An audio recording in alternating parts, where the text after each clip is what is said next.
ബിദ്അത്തിന് ഉലമാക്കൾ കൊടുത്തിരിക്കുന്ന നിർവചനം ഇബാറത്തുൻ അൻ കുല്ലി മാ ഉഹ്ദിസ ഫിദ്ദീൻ, ദീനിൽ പുതുതായിട്ടുണ്ടാക്കപ്പെട്ട എന്തിനും ബിദ്അത്ത് എന്ന് പറയും. വഹുവ ലൈസ മിൻഹു, അതാ ദീനിൽപ്പെട്ടതല്ല. ബിഅല്ലാ യകൂന അലൈഹി ദലീലുൻ മിൻ കിതാബില്ലാഹ് വലാ മിൻ സുന്നത്തി റസൂലിഹി ഔ ഖുലഫാഇഹി അർ-റാഷിദീൻ. ആ വിഷയത്തിൽ ഖുർആന്റെ തെളിവില്ലെങ്കിൽ, റസൂലുള്ളാഹിന്റെ ഹദീസിന്റെ പിൻബലമില്ലെങ്കിൽ, ഖലീഫമാരുടെ പിൻബലമില്ലെങ്കിൽ അത് ദീനിൽപ്പെട്ടതല്ല, അത് പുതുതായി നിർമ്മിക്കപ്പെട്ടതാണ്, അത് ബിദ്അത്താണ്. അതിൽ നിന്നും മാറി നിൽക്കുവാൻ ബഹുമാനപ്പെട്ട സലഫുസ് സാലിഹുകൾ ശക്തമായ ഭാഷയിൽ താക്കീത് ചെയ്തു. ഇന്ന് റബീഉൽ അവ്വൽ മാസത്തിൽ ജന്മദിനാഘോഷ പരിപാടിയുമായി ബന്ധപ്പെടുന്ന ആളുകൾ മുബ്തദിഉകളാണ്. അതിന്റെ പ്രധാനപ്പെട്ട കാരണം മുഹമ്മദ് സല്ലല്ലാഹു അലൈഹി വസല്ലം തങ്ങൾ 23 വർഷക്കാലം നബിയായി റസൂലായി നന്മകൾ പഠിപ്പിച്ചും തിന്മകൾ വിരോധിച്ചും ജീവിച്ചു. ആ 23 കൊല്ലത്തിനിടയിൽ ഒരിക്കൽ പോലും റബീഉൽ അവ്വൽ മാസത്തിലോ 12-നോ പ്രത്യേകത കൽപ്പിച്ചില്ല.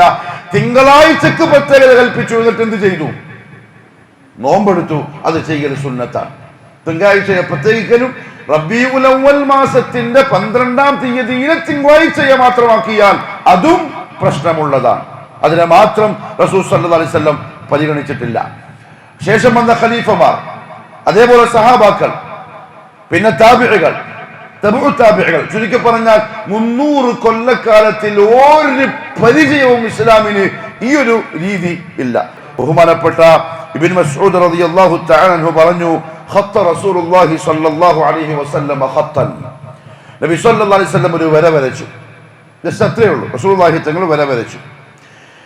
എന്നിട്ട് ഫഖാല ഹാദാ സബീലുല്ലാഹ്, ഇതാണ് അല്ലാഹുവിന്റെ മാർഗം, ഇതാണ് സ്വർഗ്ഗത്തിന്റെ വഴി.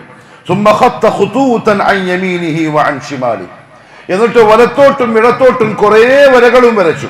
സുമ്മ ഖാൽ, എന്നിട്ട് പറഞ്ഞു വഹാദാ സുബുലുൻ, ഇതെല്ലാം വ്യത്യസ്ത വഴികളാണ്.